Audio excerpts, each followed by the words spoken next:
7:30 now on your Wednesday morning. Welcome to Up with KREM. Right now, Spokane Public School District Board has a lot of decisions to make tonight, including one that has been debated for months. They vote on whether to change Indigenous mascots in the area.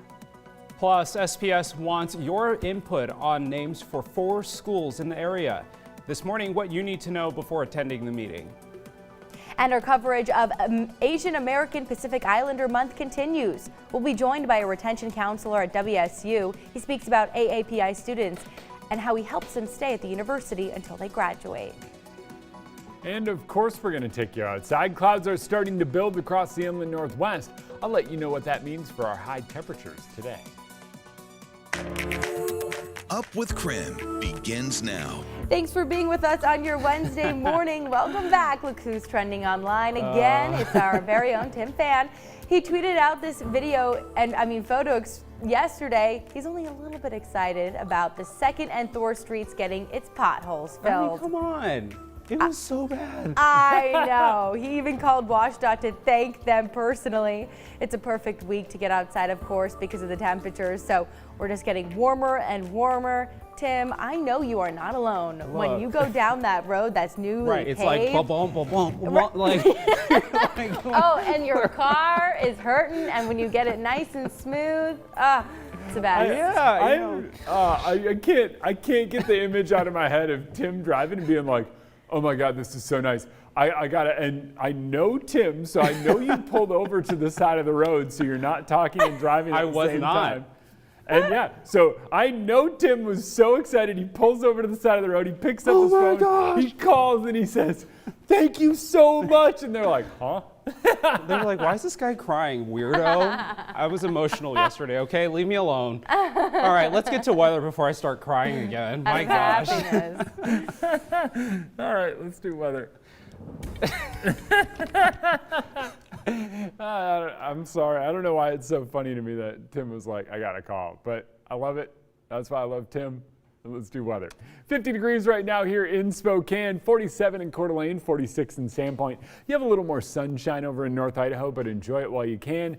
We are watching clouds start to build, and those are going to take over as we head through the day. You can see a push of moisture coming from the west.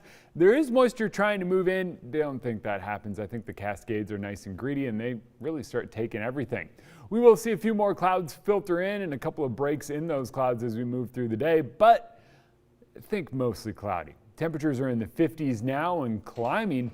I think by 9 we're up close to 60. By noon we're up close to 70.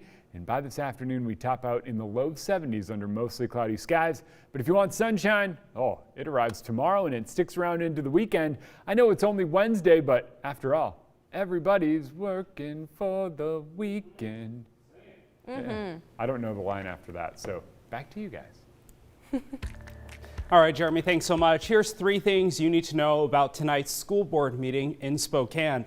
Number 1, the school board will meet to discuss changes to school mascots and symbols at North Central High School, Gary Middle School, and Sheridan Elementary School. Well, all 3 have Indigenous mascots and symbols. They've received public input to remove the mascots and those symbols after Governor Inslee signed an Indigenous mascot ban into law earlier this year. At a public forum held at the end of April about North Central High School's mascot, the Indians, every person who spoke opposed to keeping the mascot in place. Now the school will move forward to choose a new mascot. Number 2, the community can help the school board decide on the names of 4 schools in Spokane. Spokane Public Schools received hundreds of submissions back in February and narrowed it down to just 3 possible names for each building. Now, the names include people who are important to the area and the country. You can find a full list of the names and how to attend on KREM.com. You can also text the word school to 509-448-2000, and we'll send you all the information you need to know straight to your phone. And number 3, the board will also vote to memorialize the decision made on the downtown stadium. The resolution 2021-14 will remember the board's approval downtown on May 5th. The decision on the stadium was a couple of years in the making. Now, it did include multiple meetings of Spokane residents giving their input, as well as 2 separate surveys they got for that stadium approval. Asian World Market on Division gets most of its food from all over, and even in Seattle. And the owner is from Korea, lived in Seattle, then moved to Spokane to open up the market. Nicole Hernandez visited the store to highlight Asian American Heritage Month.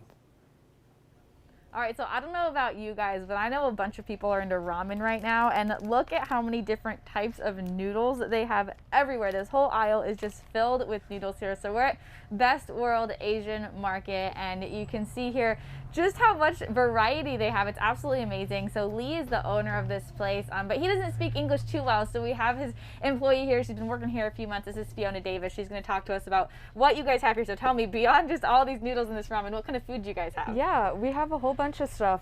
We have a really great snack aisle as well with cookies and chips, and on Fridays and Saturdays we make kimbap Korean sushi in-house, which is very popular.